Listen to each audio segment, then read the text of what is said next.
Have you ever imagined what it's like to live your whole life in captivity and suddenly get a chance to be free? 8 years. That's how long two bobcats were trapped, never feeling the earth under their paws or hunting like they should. But today, everything changes. In this video, you'll witness their real and emotional journey, from fear to freedom, from survival to something truly unexpected. If you love inspiring stories, leave a like, subscribe, and comment where you're watching from. Now, let's dive into this incredible journey. The smell of damp hay and rust filled the air, mingling with the distant scent of stale popcorn and cheap beer. The sounds of the circus, children laughing, music blaring, and the ringmaster's booming voice were all too familiar to Lucy and Hazel, two bobcats who had spent the last 8 years in captivity. Their world was limited to a cage barely large enough for them to turn around. Rusty metal bars framed their existence, the cold, hard floor beneath them coated in a thin layer of sawdust that did little to soften the discomfort. They had never touched grass, never felt the warmth of the sun without a barrier between them and the open sky. Every night, the same routine played out. The handlers would rattle the chains that held the cages shut, using long poles with hooks to prod the bobcats into performing. Lucy, the more assertive of the two, had learned that resistance meant pain. The last time she had tried to swipe at a handler, they had used an electric prod on her side, leaving a scar just below her ribs. Since then, she complied. Hazel, however, was different. She was smaller, more timid, and never truly adapted to life in captivity. Unlike Lucy, she did not fight. She froze.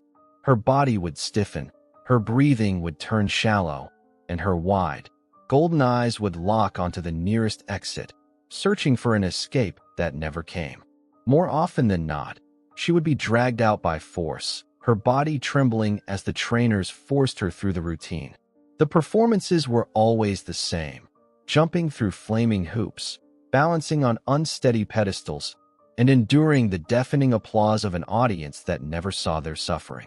The handlers kept them under control with thin leather whips and raw chunks of meat, a cruel reward system that left them constantly hungry.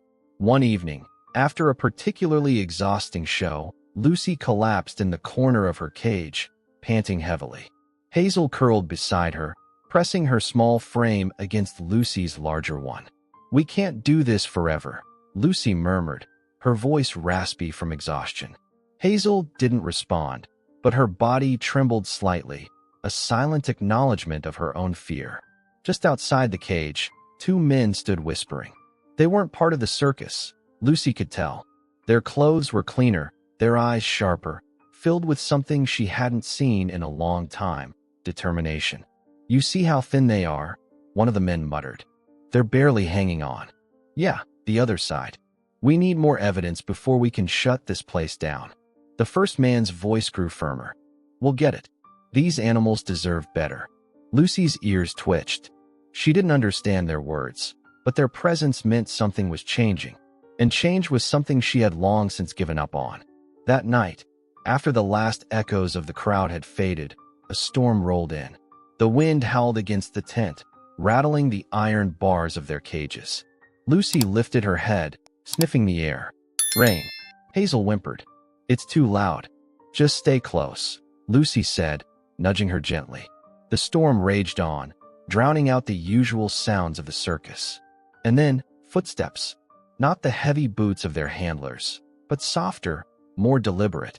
Shadows moved just beyond the cages. Then, a faint metallic click. The lock on their cage was being tampered with. Hazel stiffened, her breath hitching in her throat.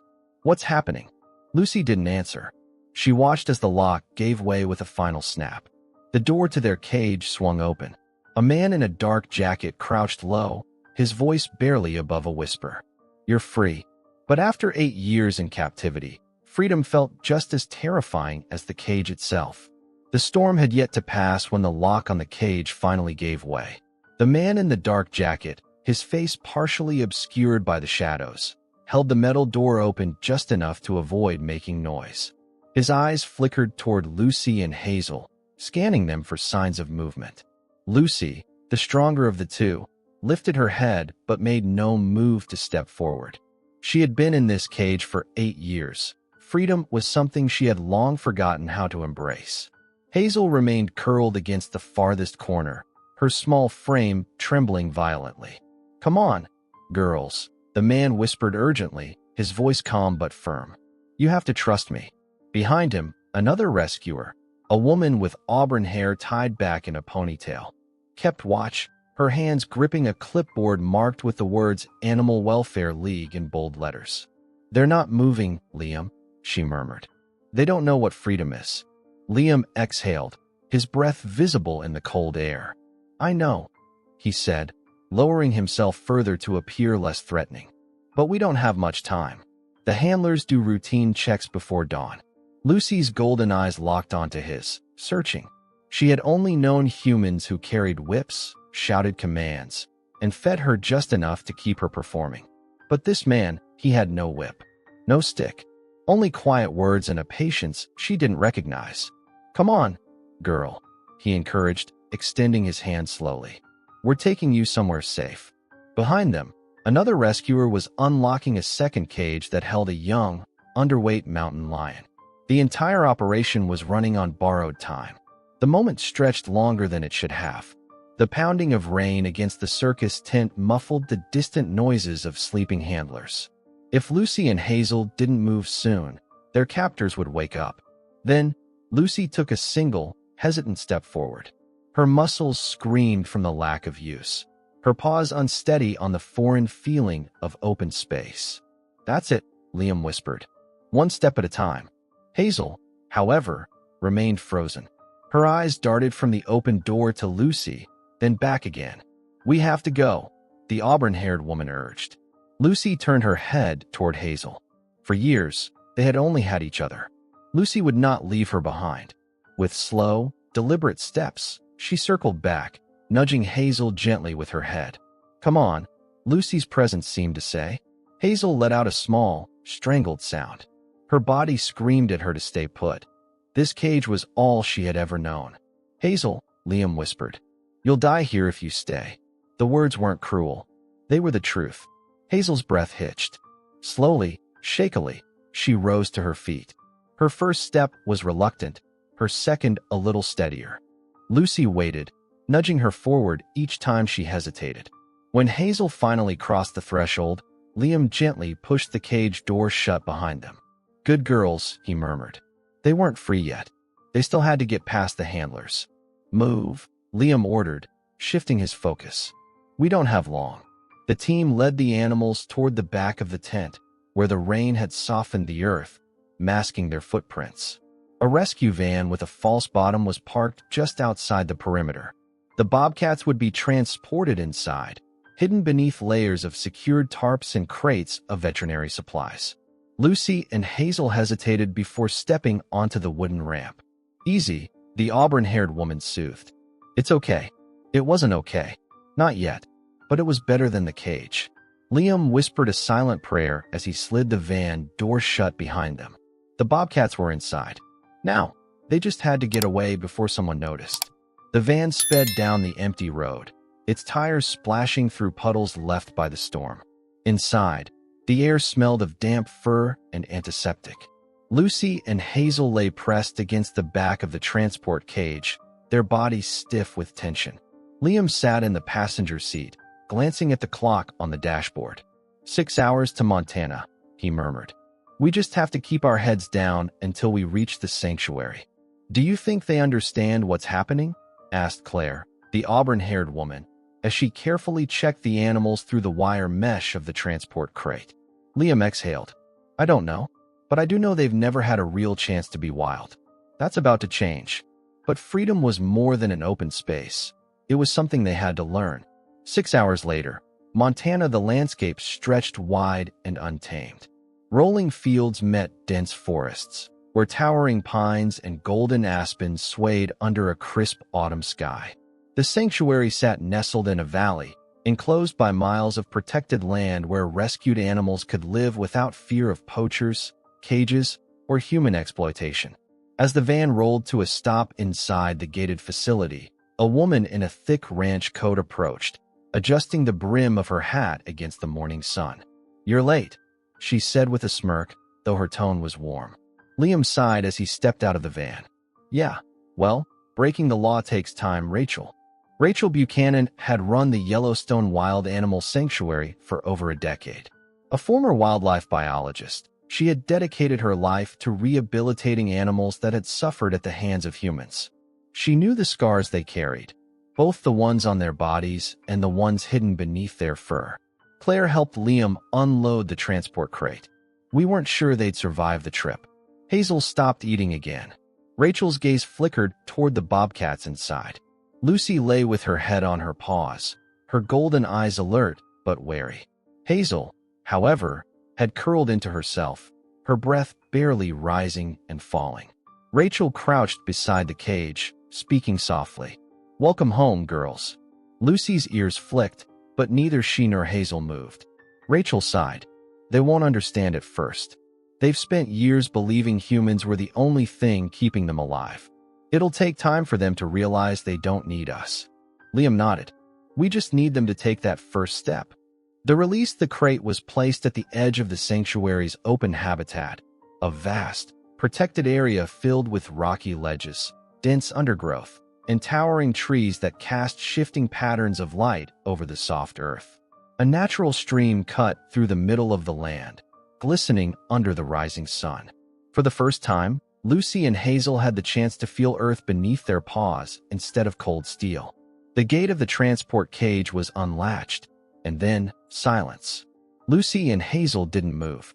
"Come on, girls," Rachel murmured. "Nothing." Hazel curled deeper into the back of the crate, her tail tucked tight against her belly. Lucy took a single step forward, then stopped. Liam exhaled. "They don't know what to do." Rachel glanced at him. "Would you?" For 8 years, these animals had been confined, controlled, and conditioned to depend on humans for food, for survival, for everything. Now, they were expected to simply be wild. Lucy took another tentative step, her paw pressing into the dirt. The sensation was unfamiliar. She lifted her paw and shook it slightly before setting it down again. Then, slowly, she stepped forward completely, her muscles coiling with uncertainty. Hazel remained frozen. Rachel's brow furrowed. "She's not going to move." Liam's jaw tightened. "We can't force her." Minutes passed. Lucy had taken a few steps into the enclosure, sniffing the air, but she never strayed too far from Hazel. Rachel sighed. "If we push them too hard, they'll retreat into themselves." Liam ran a hand through his hair. "So what do we do?" Rachel hesitated. Then, she pulled a piece of raw venison from a cooler nearby. The scent drifted through the air, primal and intoxicating. Lucy lifted her head, her ears twitching. She could smell it. Rachel took a few steps back and dropped the meat onto the ground, away from the crate, but close enough to be tempting. Lucy hesitated.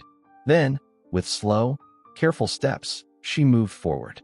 Hazel, however, did not. Rachel's expression darkened. "We'll give her time. But if she doesn't leave that crate by sundown, we'll have a bigger problem." Freedom was waiting. But for Hazel, it still felt like a cage. The sun had begun its slow descent over the sanctuary, casting long shadows across the dense Montana wilderness. The crisp autumn air carried the distant sound of birds settling for the evening, and the scent of pine mixed with damp earth.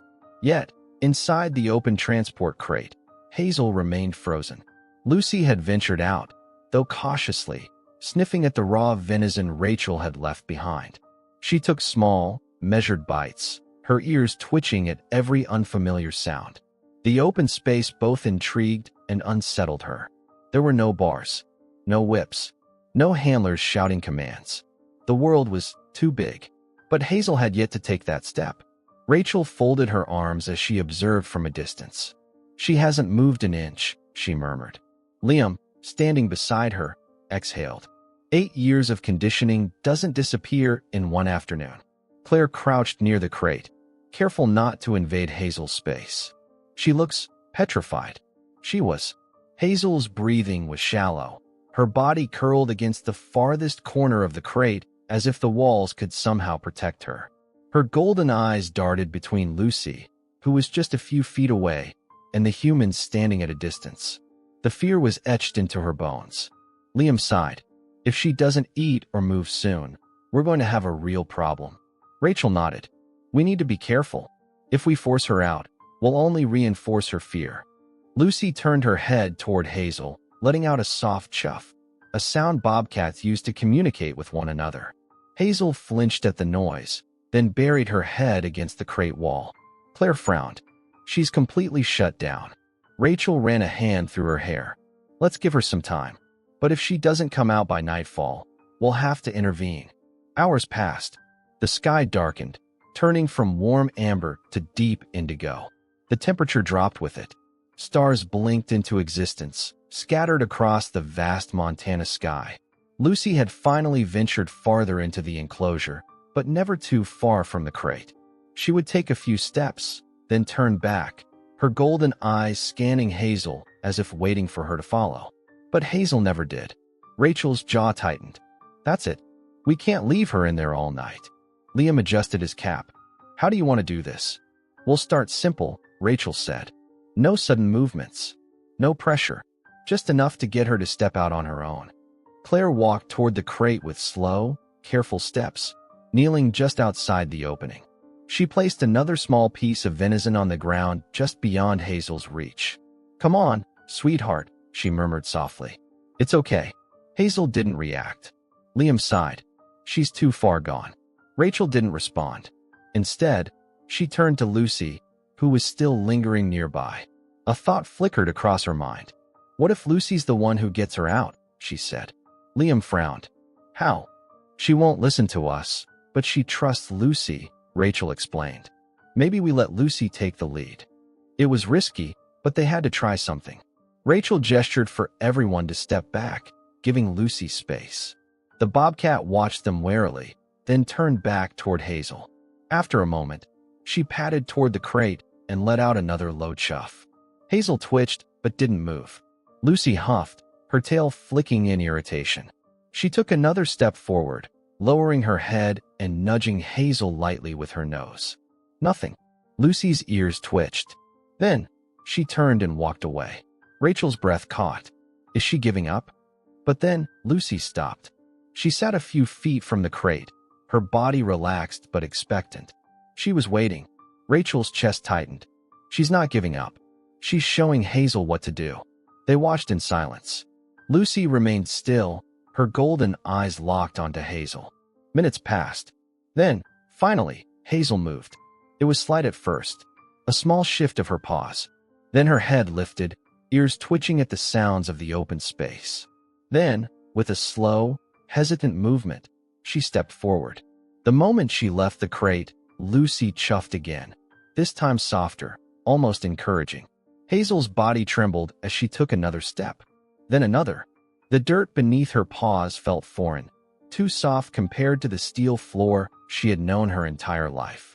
But for the first time, she was outside. Rachel exhaled. Good girl. Hazel didn't go far. She remained close to the crate, but she was no longer trapped. Liam let out a breath he didn't realize he had been holding. She did it. Rachel nodded. Yeah, but this is just the beginning. Because freedom wasn't just about leaving the cage. It was about learning how to live outside of it. The first night outside the cage was silent, but not peaceful. Hazel remained close to the transport crate, her body coiled like a tightened spring, ready to retreat at the slightest sound.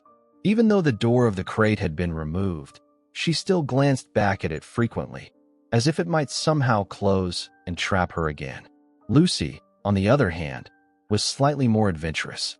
She wandered a short distance into the enclosure, sniffing at the cool night air, her ears twitching at every rustling leaf. But she, too, was hesitant. There was no whip cracking behind her, no handlers shouting commands, just silence, deep and unfamiliar. Rachel watched them from the observation deck, a hot cup of coffee cradled in her hands. They're not moving much. Liam, sitting beside her, sighed. It's not surprising. They don't know how to be wild.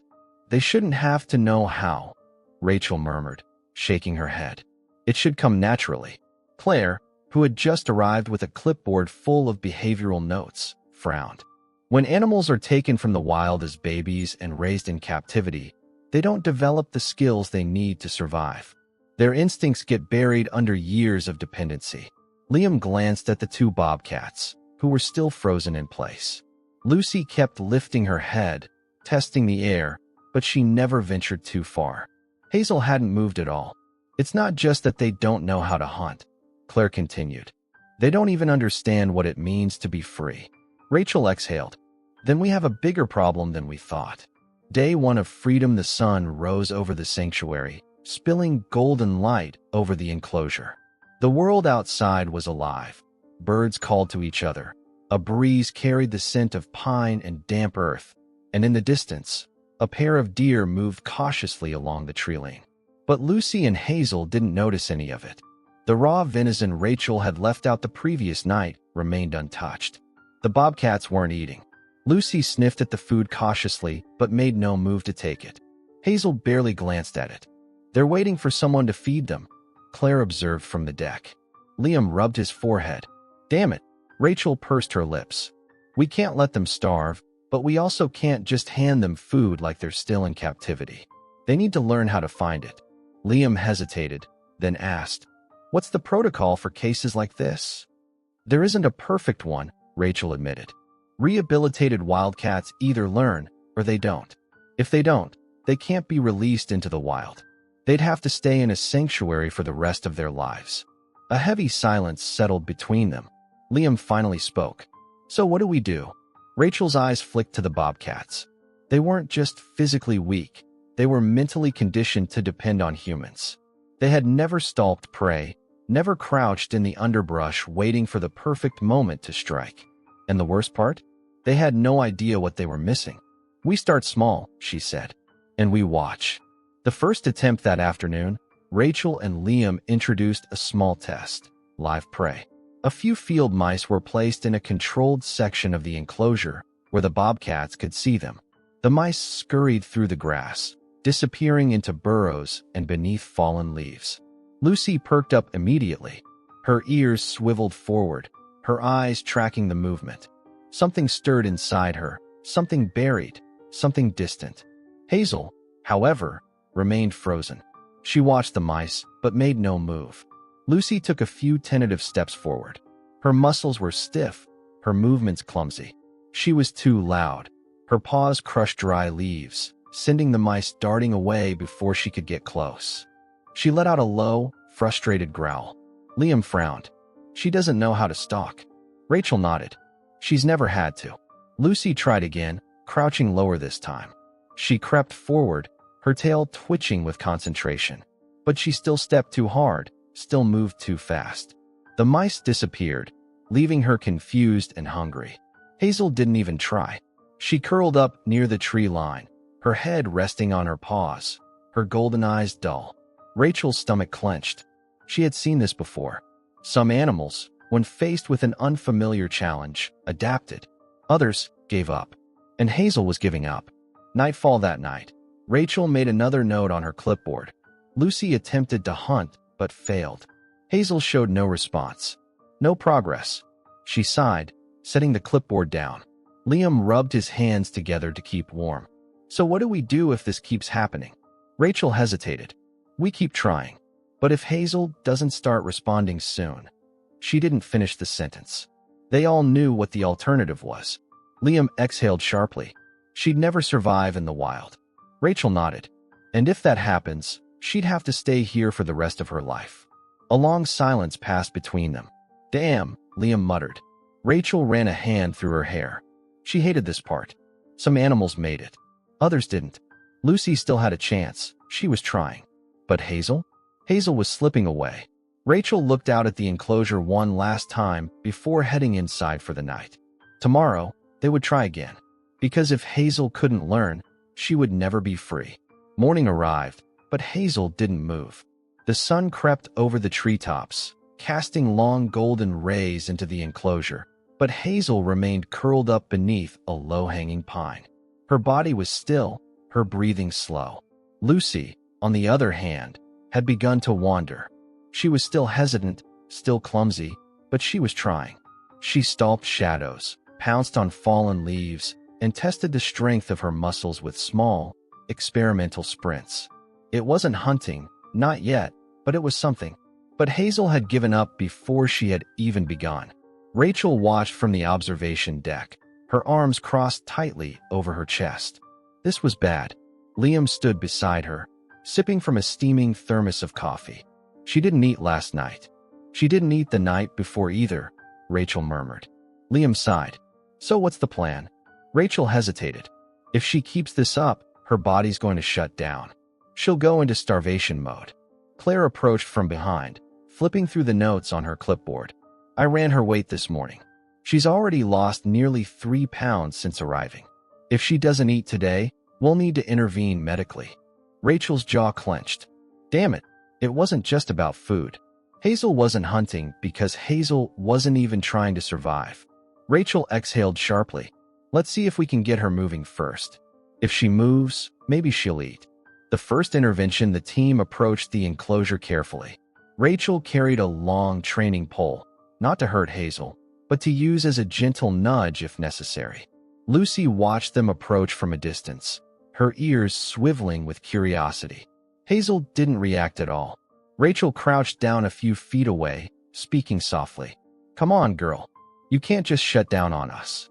Hazel barely flicked an ear in response. Rachel sighed. She's not even scared. That's the problem. She's not reacting at all. Liam stepped closer, his boots crunching on the dry grass. So what now? Rachel hesitated, then slowly extended the padded end of the training pole toward Hazel's side. A gentle touch, just enough to encourage movement. Hazel didn't flinch. Rachel frowned. She should react to that. Liam exhaled. She's given up. Rachel cursed under her breath. She had seen animals do this before. When survival felt impossible, some creatures simply let go. She couldn't let that happen. We need to get her on her feet, Rachel said, determination hardening her voice. Liam, grab a raw chicken thigh from the storage bin. Liam frowned. You think she'll take it? Rachel's lips pressed into a thin line. I don't know, but we have to try. Liam jogged off, returning a few minutes later with the fresh chicken. He tossed it onto the ground near Hazel. The scent filled the air, thick with raw instinct. Lucy immediately perked up, but Rachel shot her a warning glance. Not for you, she murmured. Lucy hesitated, then slowly backed away. But Hazel? She didn't even look at it. Rachel's stomach twisted. Damn it, Claire's voice was quiet. She's shutting down Ratch. Rachel clenched her jaw. We are not losing her. But as the hours ticked by and Hazel still refused to move, Rachel knew. If something didn't change soon, Hazel wouldn't last another 48 hours. The medical decision by late afternoon, Rachel made the call. We're moving her to the medical barn. Liam tensed. You sure? We don't have a choice, Rachel muttered. If she doesn't eat, she'll die. If we keep forcing her into the enclosure, she'll waste away. At least in the medical barn, we can monitor her closer and get nutrients into her. Claire nodded. I'll prep the 4 fluids. Rachel sighed. Get a transport crate ready. We'll move her at sundown. As they worked, Rachel cast one last glance toward Hazel. She wasn't ready for this world. Not yet. And if they couldn't fix that, she never would be. The sky had turned a deep shade of indigo by the time they moved Hazel to the medical barn. The structure was warm and quiet, a stark contrast to the open enclosure. Here, there were no vast spaces, no rustling leaves or distant howls, just the steady hum of an overhead heater and the faint scent of antiseptic. Hazel didn't fight when they lifted her into the transport crate. She didn't fight at all. Rachel crouched beside her, frustration and worry battling in her chest. Hazel's golden eyes were dull, her thin body curled up tightly in the corner of the crate. She's not even scared, Rachel murmured. That's the problem. Liam sighed, adjusting his grip on the crate. She doesn't see the point in fighting anymore. Rachel clenched her jaw. We're going to fix that. A desperate idea inside the barn. Hazel was placed in a quiet stall with thick straw bedding and a low platform for resting. The team started her on 4 fluids to keep her hydrated. She's shutting down, Claire murmured, watching from the corner. If we can't trigger her survival instincts soon, we're going to lose her. Rachel ran a hand through her hair, thinking. Hazel wasn't responding to food, movement, or even other bobcats. But Rachel had seen cases like this before, with other animals, with other rescues. And sometimes, what they needed wasn't another predator. Sometimes, they needed something completely unexpected. Rachel exhaled. Bring in Cooper. Liam blinked. The therapy dog? Rachel nodded. Yeah. Claire hesitated. You think that'll work? Rachel shrugged. I don't know, but we're running out of options. The arrival of Cooper 15 minutes later, the barn doors creaked open, and in trotted Cooper, a sturdy, golden-furred Labrador with warm brown eyes and a calm, steady demeanor. Cooper had been with the sanctuary for years. He wasn't just any dog. He was a certified therapy animal, trained to work with traumatized wildlife. And right now, Hazel was the most traumatized animal in their care. Cooper padded into the stall, his tail wagging softly. He wasn't reckless or overeager. He had done this before. He kept his distance at first, sniffing the air cautiously before lowering himself into a relaxed, submissive position. Hazel barely reacted. Rachel crouched beside Cooper, whispering, "Easy, boy. No sudden moves." Cooper let out a soft huff, then did something unexpected. He laid down on his side, exposing his belly. A gesture of trust. Rachel held her breath. Hazel finally lifted her head, her ears twitching at the movement. She blinked slowly at Cooper, as if trying to understand what he was, why he was here. Then, for the first time in days, she moved. It was subtle, just a small, cautious inch forward, her nose twitching as she sniffed the air between them. Rachel exhaled slowly. It wasn't much, but it was something. The first sign of change. For the next hour, no one spoke. They just watched. Hazel remained wary, but she didn't retreat.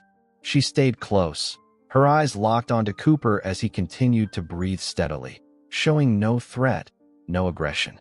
And then, Cooper let out a soft whine and rolled onto his stomach, inching just a little closer. Hazel tensed, her muscles coiling. For a moment, Rachel thought she might run, but she didn't. She simply watched. Rachel whispered to herself, "Come on, girl. Just one more step."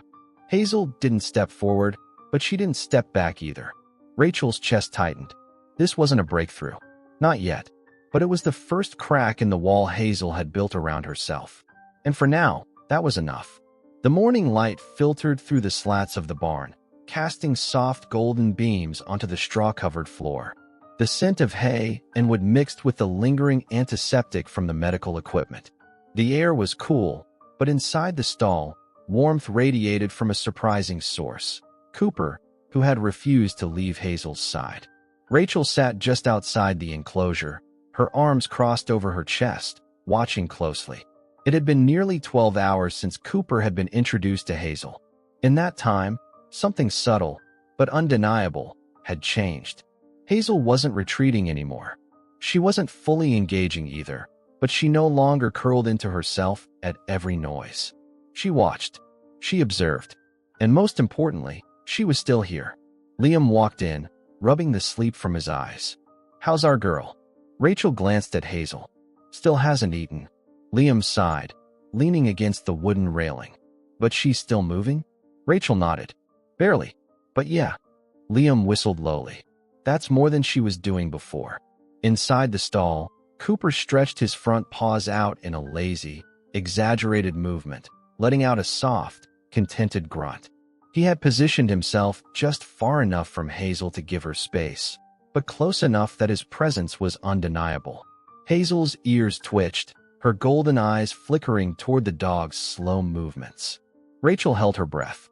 Then, Hazel did something she hadn't done since arriving. She shifted her weight and stretched. It was small, barely anything at all, but to Rachel, it meant everything. Liam noticed too. His eyebrows lifted. "That's the first time she's moved on her own, isn't it?" Rachel exhaled. "Yeah." Hazel let out a slow, uncertain sigh. Then, for the first time, she lowered her body onto her side. Not curled up, not stiff, but resting. Liam grinned. "I'll be damned."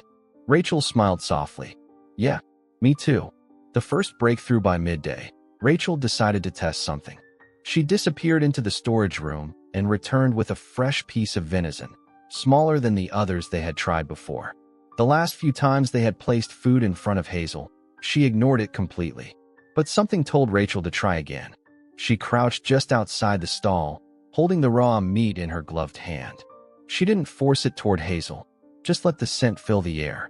Cooper lifted his head, sniffing at it, but he stayed still, trained well enough to know this wasn't for him.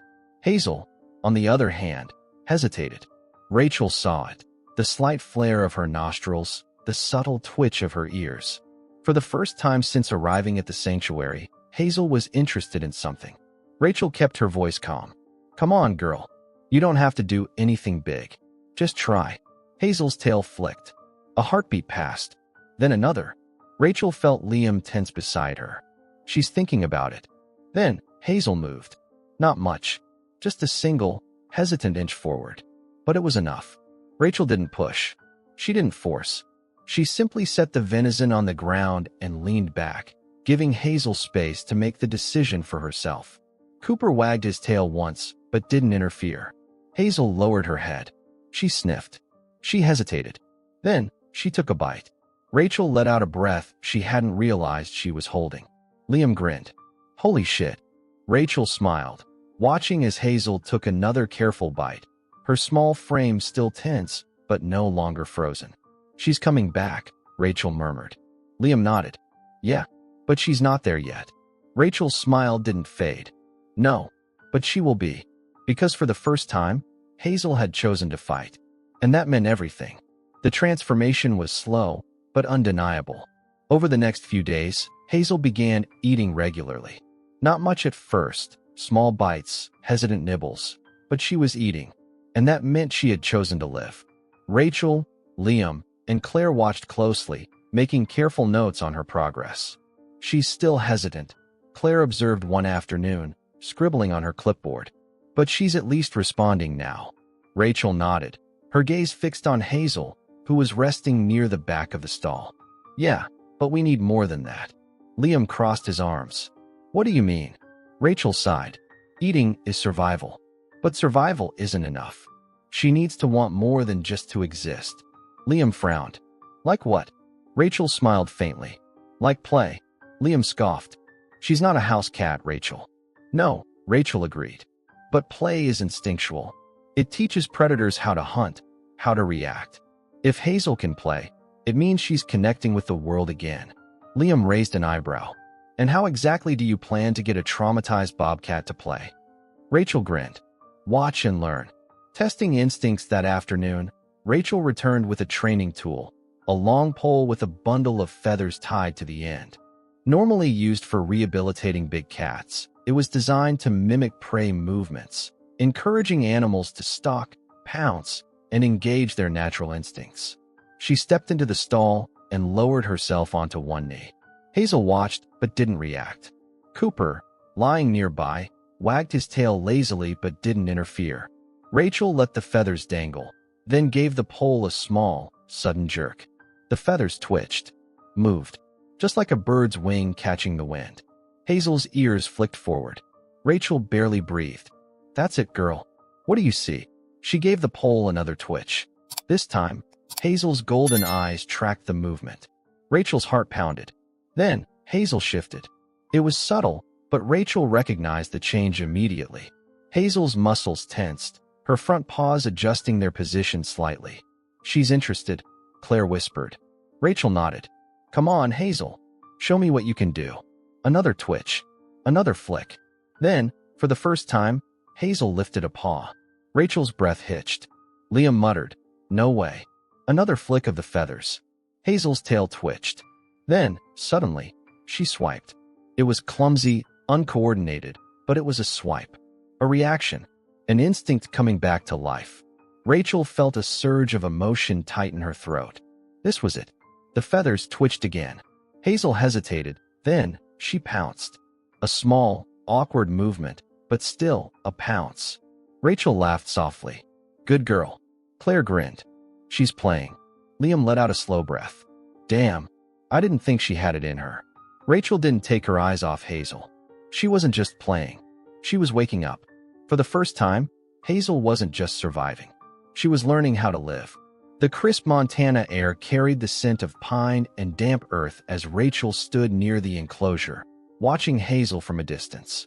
It had been weeks since the bobcat's rescue, and everything had changed. Hazel was no longer the terrified, unresponsive animal they had first brought in. She had regained weight. Her coat was shinier, her muscles stronger.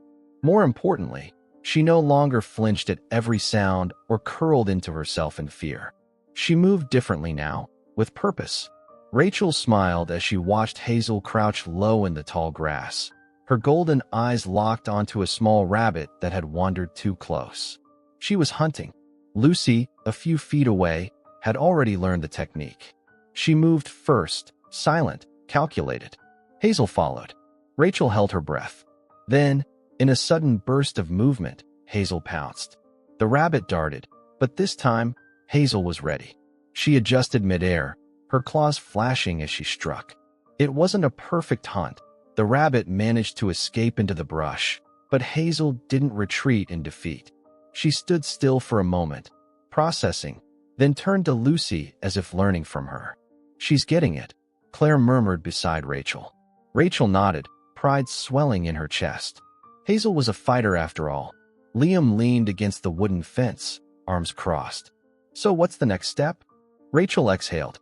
"Now, we prepare them for full release." Claire hesitated. "You think they're ready?" Rachel didn't look away from the bobcats. Lucy and Hazel had spent their entire lives in cages, but now they had something they never had before: confidence. "Yes," Rachel said firmly. "I do." The final test a few days later, Rachel, Liam, and Claire stood near the edge of a larger transition enclosure, one that led directly to the wild. The sanctuary had a strict process for releasing rehabilitated animals. Some never made it this far. Others had to remain in protected reserves for the rest of their lives. But Lucy and Hazel? Rachel believed in them. The transport gate was open. Beyond it, miles of untouched forest stretched into the horizon. No fences, no walls, only freedom. Rachel took a deep breath. "It's time." Liam pulled the latch, and the final barrier slid open.